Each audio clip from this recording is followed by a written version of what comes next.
Okey. Bismillahirrahmanirrahim. Assalamualaikum warahmatullahi wabarakatuh. Jadi hari ni kita sambung bab rumus algebra tapi part 2 lah. So, ada masalah nak buat part 1 semalam? Boleh buat tak? Boleh. Boleh dah? Okay. Saya tunggu juga tapi tak ada pun yang respon kata ada masalah kan. Jadi saya anggap boleh buat lah. So kalau awak ada masalah boleh PM saya dekat ni dekat WhatsApp atau Telegram pun boleh lah. Tapi lambat sikit kalau Telegram. Kalau awak nak cepat better dekat WhatsApp. So kita sambung matematik rumus algebra part 2.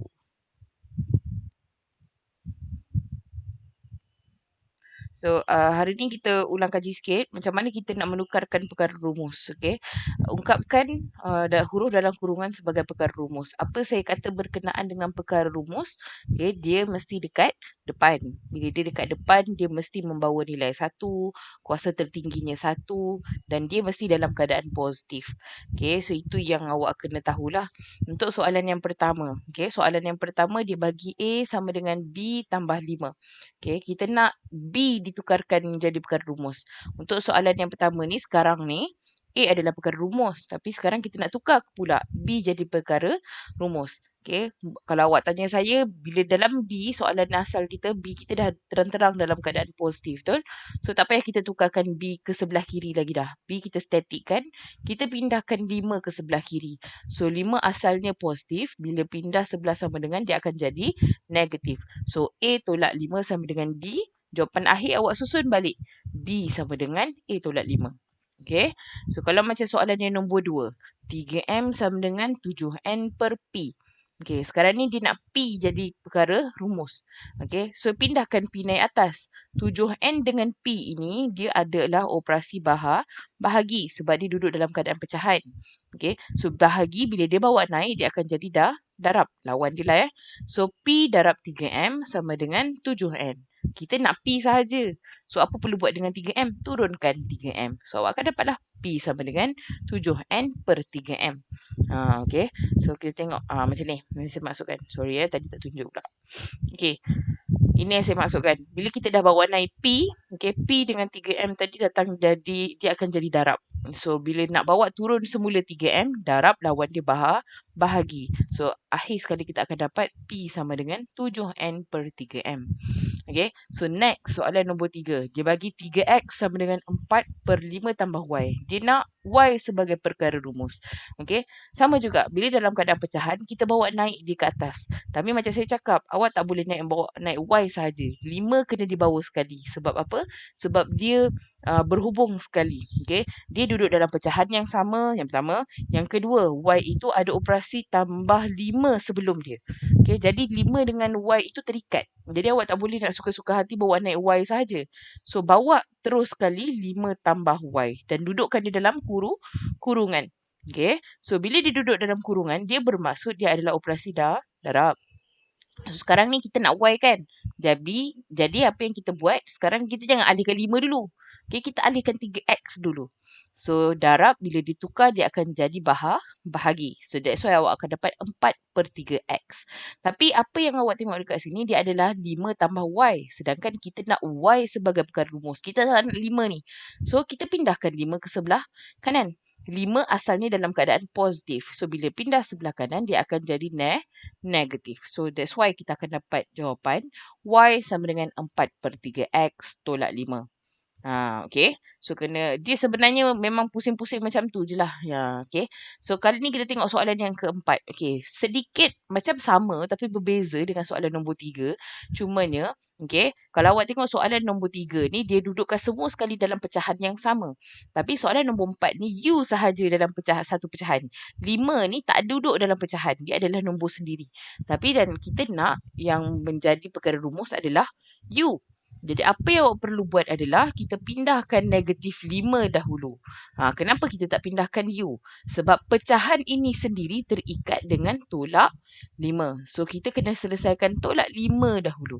So bila awak pindahkan tolak 5 ke sebelah kiri, dia akan jadi tambah 5. Okay, so barulah awak akan nampak dia cantik. 3 per U sama dengan 5Q tambah 5. So, sama. Bila dah jadi pecahan, kita bawa naik U. Bila bawa naik U, 5Q tambah 5 akan duduk bawah. Okay. Kalau awak perasan, step dia lebih kurang sama. Bila dia dah jadi darab macam ni, dia bawa turun, dia pisah. Bila dia dah naik, dia bawa turun pula yang lain. Dia dah terpisah. Okay. So, U kita yang tinggal adalah sama dengan 3 per 5Q tambah 5. Okay. So, next. So, hari ni kita nak menentukan nilai pemboleh ubah. Okay. Nilai suatu pemboleh ubah boleh diperoleh apabila nilai perkara rumus dan pemboleh ubah lain diberi. Senang cerita.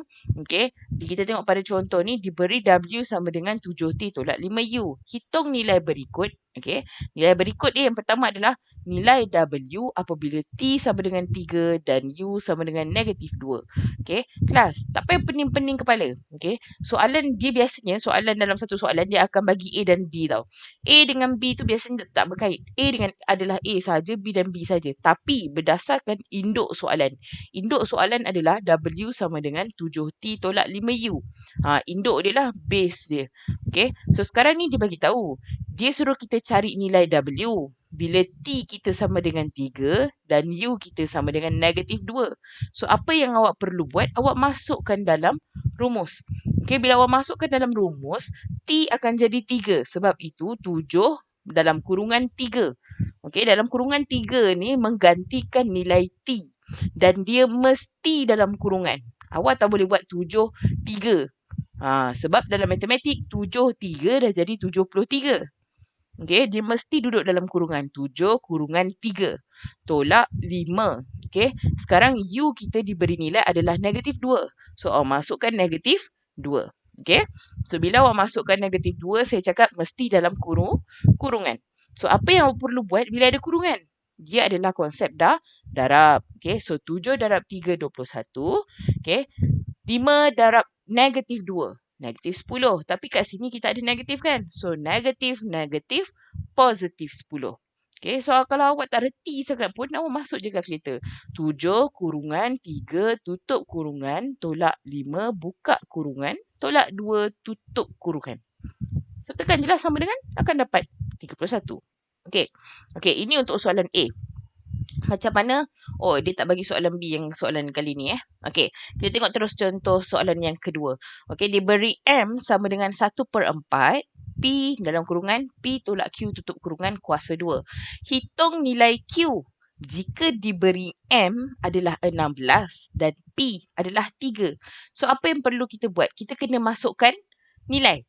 Okay, tapi kalau awak tengok dekat sini, okay, kita kena tukarkan dulu. Okay, dia buat macam ni kan. Okay, kalau awak nak masuk kalkulator terus, ya, memang awak akan terus ikut je soalan, gantikan P dan Q ini kepada, P awak kepada 3 dan M awak kepada 16. Nanti awak boleh susun kemudian dapat apa. Tapi sekarang ni, kalau awak tengok penyelesaian, okay, dia nak hilangkan dulu pecahan. Bila dia hilangkan pecahan, sebab sebelah kanan dia akan jadi darab. Betul? Okay. So, matilah 4 dengan 1/4. So, sebelah kiri kena darabkan dengan 4. That's why kita akan dapat 4M sama dengan P tolak Q kuasa 2. So, dia punya bentuk lebih mudah daripada yang tadi. Yang tadi kita nampak bentuk dia macam bercelaru. Awak tengok soalan pun awak takut nak selesai macam mana. So, sekarang ni dah lebih mudah. Okay. Sekarang kita tengok kelas. Bila dia bagi P tolak Q kuasa 2, saya cakap kuasa 2 lawan dia adalah punca kuasa. Okay. So, awak punca kuasakan untuk P tolak Q. Okay. Sebab dia ada kuasa 2. Dan bila sebelah kanan punca kuasa, maka sebelah kiri pun kena turut punca kuasa. Okay. So, awak akan dapat. Okay. Yang ni mansuhlah nanti. P tolak Q. Kuasa 2 ni akan mansuh bersama dengan punca kuasa. Okay. So, 4M punca kuasa ni tak payah awak nak tukar lagi. Awak kekalkan je. Okay. Punca kuasa 4M. Okay, so sekarang ni awak perasan dia jadikan apa sebagai perkara rumus? Dia jadikan Q sebagai perkara rumus. Sebab kita nak cari nilai Q. Okay, so sekarang ni daripada sini dijadikan, okay, dia pindahkan P ke sebelah kanan. Q akan jadi apa? Q akan jadi negatif. Okay, tapi boleh tak kalau kita pindahkan Q? Kalau kita pindahkan Q pun boleh. Okay, so kita akan dapat, okay, kejap saya tunjuk. Sekarang kita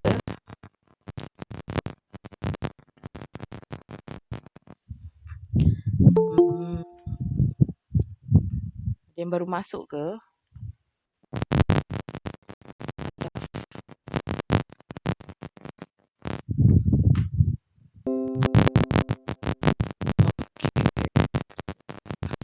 So, kita tengok sikit macam mana kita nak selesaikan. Okay, kalau dia bagi dalam masa tadi, awak nampak dia complicated kan? So, dia bagi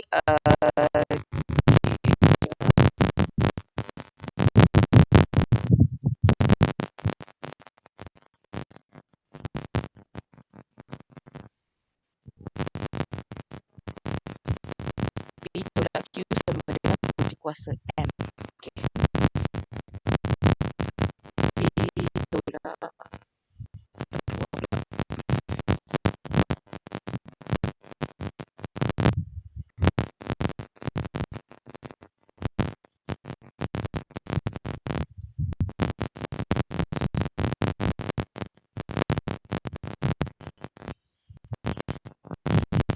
tadi kita sampai dekat step P tolak Q sama dengan punca kuasa 4M.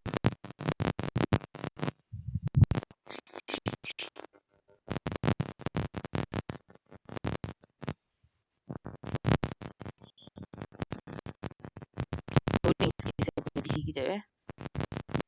Okay, so bila dalam kes macam ni, P tolak Q sama dengan punca kuasa 4M, kita nak jadikan Q sebagai perkara rumus. Okay, tak salah kalau kita pindahkan Q sebab Q kita dalam keadaan negatif. Okay, apa yang kita perlu buat, kita pindahkan 4M, punca kuasa 4M ke sebelah kiri. So bila dipindahkan, dia akan jadi P, okay, sama dengan punca kuasa 4M tambah Q. PC saya tengah loading sekejap tau. Oh, kenapa lepas ni?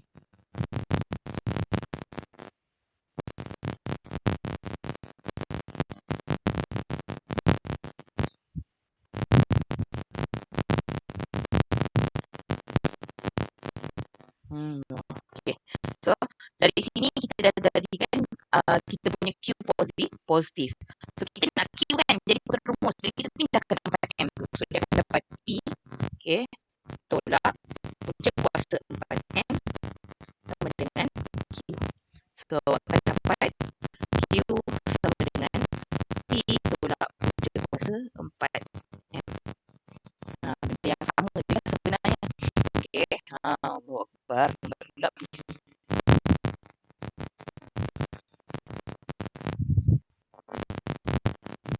Okay. Ini kalau dalam keadaan huruf apa kita tak jadikan Q kan lagi lah. So, jawapan akhir kita dah dapat yang sama. Okay. Q sama dengan P tolak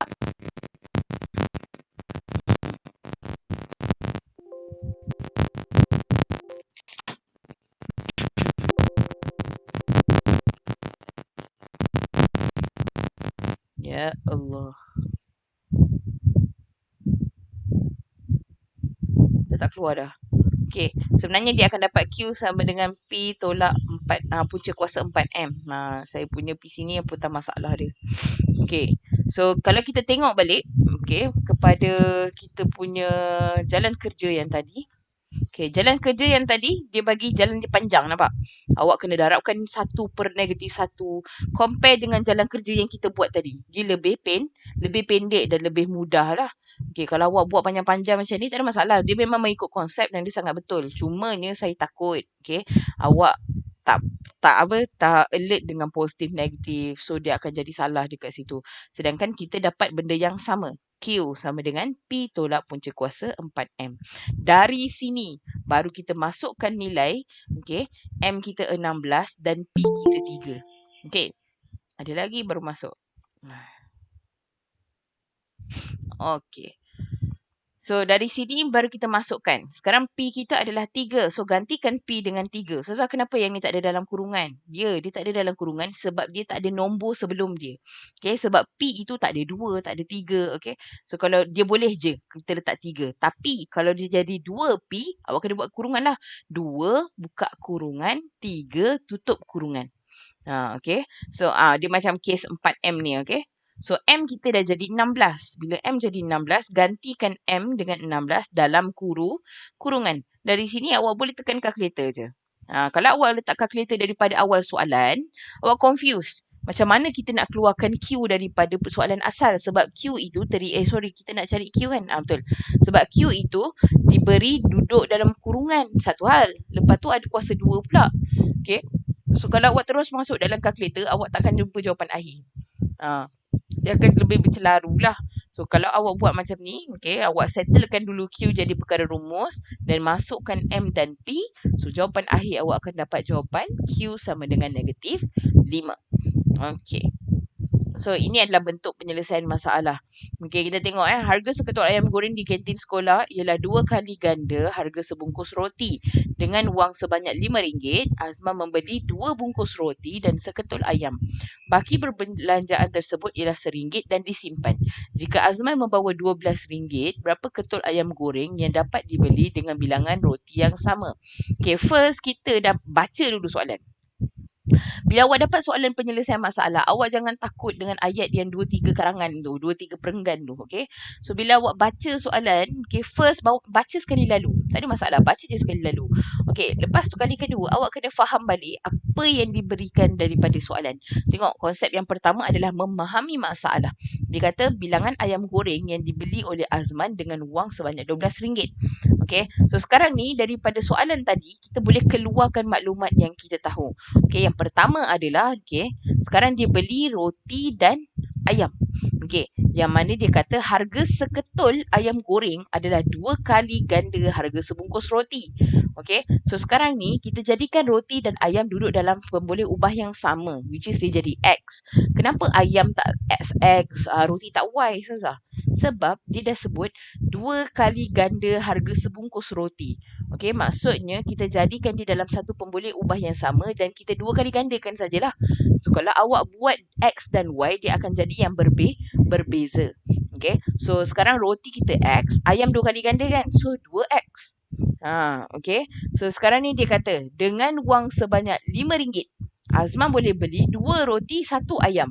So, awak tengok KB. Jumlah harga roti tambah jumlah harga ayam tambah RM1 sama dengan jumlah belanja. Ini cerita dia. Dia beli berapa? Dia beli roti tadi 2. Betul?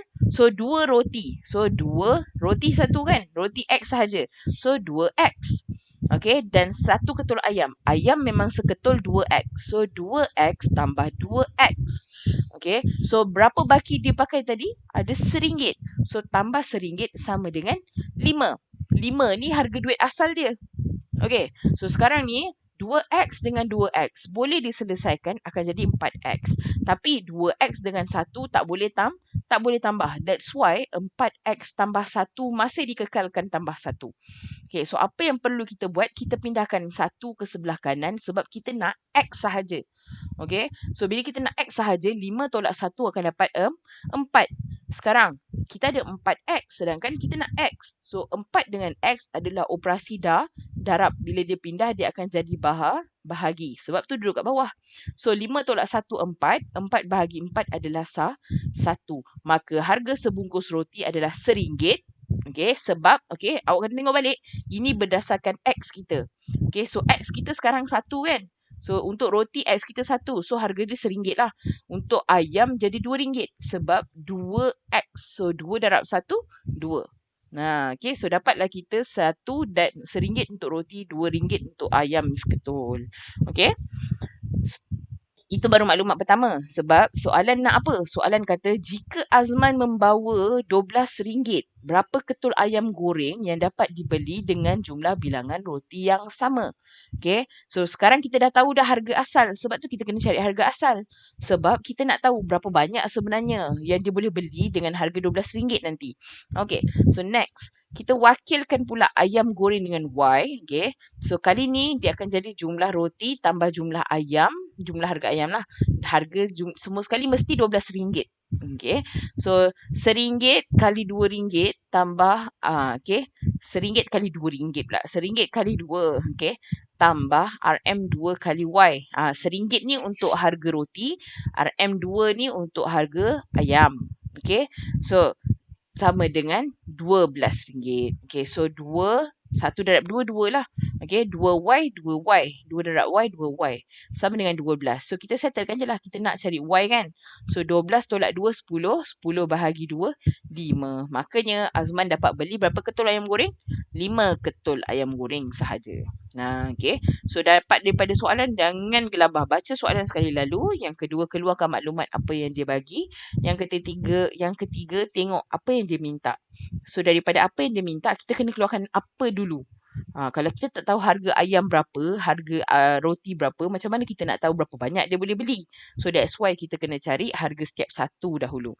Okay. Penyelesaian masalah ni banyak bentuk. So, awak kena menjawab bergantung kepada soalan tapi mesti menguasai konsep daripada topik tersebut. Okay. So, next. Okay. So, ini adalah latihan hari tu. Ini bukan latihan baru. Ini latihan yang saya dah bagi sebelum ni.